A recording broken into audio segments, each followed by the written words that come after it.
quadratic formula.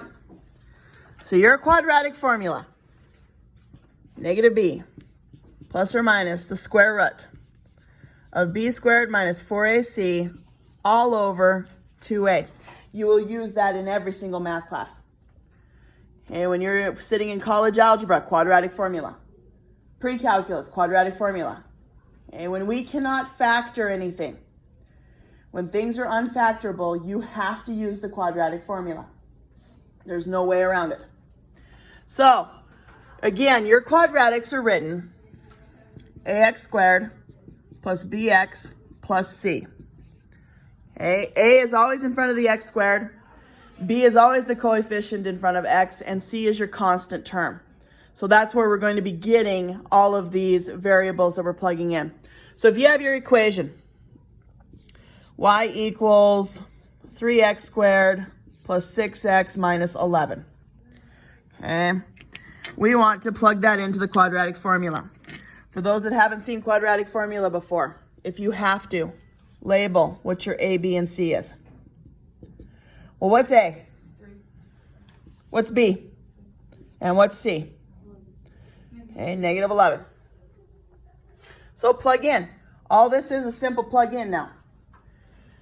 Negative b plus or minus the square root of b squared minus 4. A is 3. C is negative 11. All over 2a.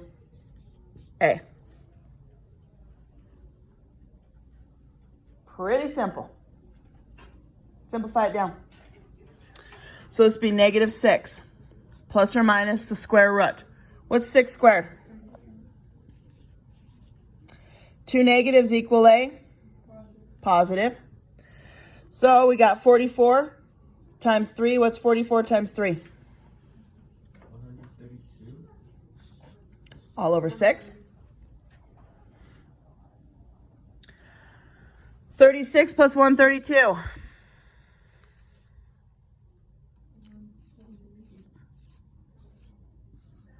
What perfect square goes into 168? Because we're simplifying our radicals. We're not writing it out. We're simplifying it. 4 goes into it. How many times does 4 go into 168? 42. Okay, so let's think bigger. Is there a perfect square that goes into 42?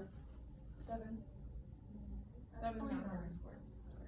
Nope, there isn't a perfect square that goes into 42. So write this as negative 6 plus or minus square root of 4, square root of 42, all over 6. Come up here, simplify it. Negative 6 plus or minus 2 root 42, all over 6. When you're writing these out, each piece is sitting over that 6. Each one of those is sitting over that 6. So when you break it down, we have negative 6 over 6 plus or minus 2 root 42 over 6. Simplify those.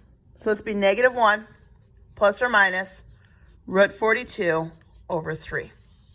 And that's how you're going to write those. Do not find the decimal version of it. You don't need to. Okay, we do not need to find the decimal. Let's see if I can find an imaginary one here. 2x squared minus 6x minus 7.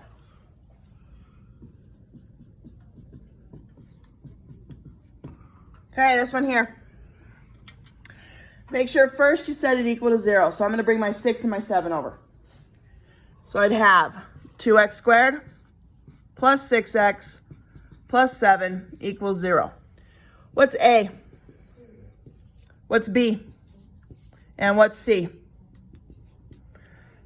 Negative b plus or minus the square root. B squared minus 4 a c all over 2a. Simplify. Negative 6 plus or minus the square root. 36. What's negative 8 times 7? 56. All over 4. What's 36 minus 56? 6 plus or minus the square root of negative 20. Simplify that radical. Root 4, root 5. Negative 6 plus or minus 2i root 5. And then all of those are sitting over 4.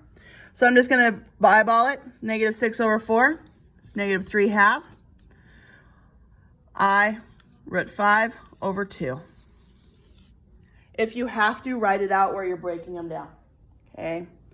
Write them out where you have to break them down.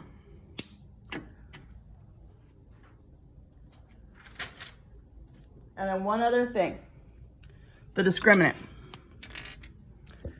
So when you got the discriminant,